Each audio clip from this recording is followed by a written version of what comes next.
Hi folks, more Cub Cadet work. This is just a small, actually maintenance thing, and for most people this isn't even necessary for you to watch, but for some people, if you're new to this kind of stuff, you've never done it before, I just want to show you this simple how-to. We're going to change the air filter on this Cub Cadet LTX1050 today.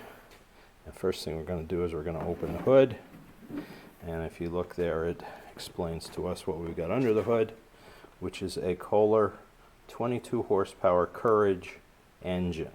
It's a twin cylinder, and the reason I'm showing you this is because this is where, I gotta go to the side here, this is where the air filter is. So you just pull up on the plastic housing there, and here's your air filter. Now you want to just pop it off these little catches here,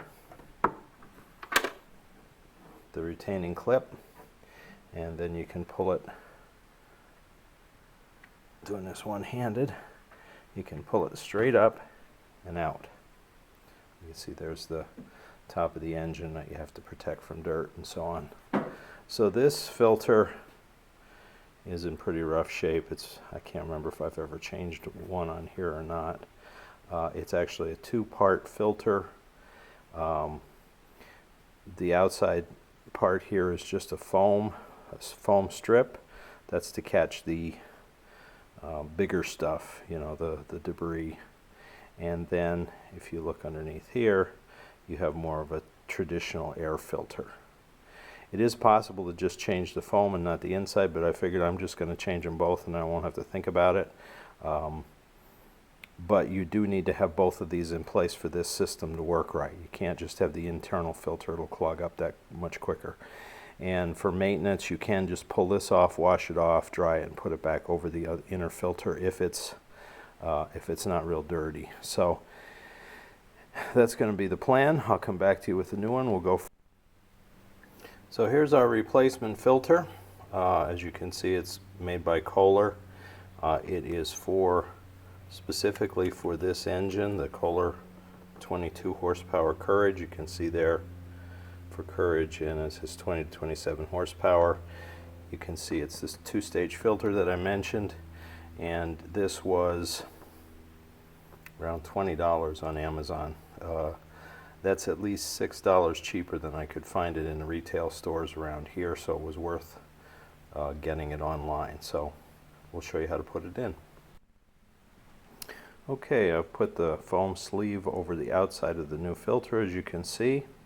I'm ready to install it. Now in the instructions it says that you should saturate the one side of this foam outer filter with oil, lightly saturate, and then turn it inside out and then put it on, so you kind of have oil between the two filters. You're not supposed to oil the paper filter on the inside. My son, who had worked for 10 years at a farm implement place, had told me that they didn't bother doing that anymore, that it didn't really do much as far as benefit the operation of the filters. So I figured he knew what he was talking about. I'm not going to bother to put any oil on. It'll still work fine.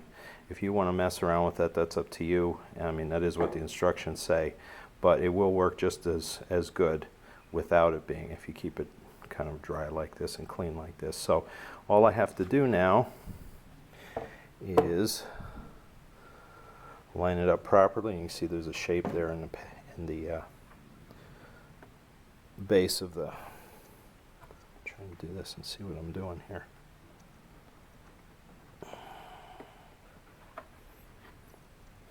It's to fit very tight, which is good. The old one, I guess, was worn a bit.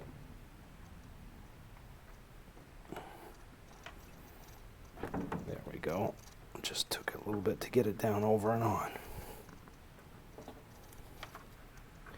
And then we just clip your clips. It's on good and tight. No air, no dirt can get in now unless it goes through both filters. And we're good to go. Sorry about that stupid strap. It's always in my videos. Or the cap. At any rate, that's a very simple and quick Maintenance item, you should do that whenever it gets dirty. I don't want to say an interval of time because it all depends on your mowing conditions. It depends how dry it is, how much debris there is. Usually the wetter grass isn't going to stick up in here. It's not going to fly through the air as much. If you have more dust, more like chaff, more pollen, then you'll have to change it more often. You just have to kind of visually inspect it and decide how often you need to change it. But this keeps your engine working better. It's better for your fuel economy and your power, and also extends the life of your engine if you keep your filters up to date and working well. So thank you for watching. Thank you for following our channel. Please like and subscribe if you haven't. Hit the notifications bell, and we will come back to you soon with another video about living out in the country on a shoestring. Thank you again.